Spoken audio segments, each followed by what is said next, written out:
மகளிர் இடஒதுக்கீட்டை முன்னிறுத்தி தென் மாநிலங்களின் உரிமைகளை பறிக்கும் தொகுதி மறுவரையறையை மத்திய அரசு திணிப்பதாக திமுக எம்பி கனிமொழி குற்றம் சாட்டினார். மக்களவையில் தொகுதி மறுவரையறை மசோதாக்கள் மீதான விவாதத்தில் பங்கேற்ற கனிமொழி மத்திய அரசின் நடவடிக்கைகளை கடுமையாக விமர்சித்தார்.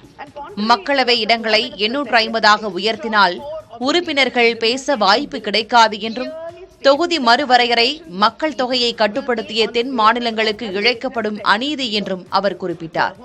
பெரியாரை மேற்கோள் காட்டி பேசிய கனிமொழி, அனைவருக்கும் சமமான இடங்களை விட தேவைக்கேற்ப இடங்களை வழங்குவதே சிறந்தது என்றார்.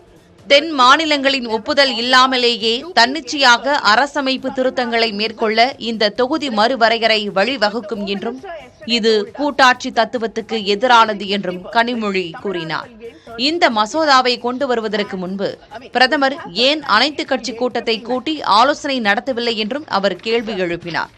இந்த மசோதாவை அவசர கதியில் நிறைவேற்றாமல் நாடாளுமன்ற குழுவின் பரிசீலனைக்கு அனுப்ப வேண்டும் என்றும் வலியுறுத்தினார்.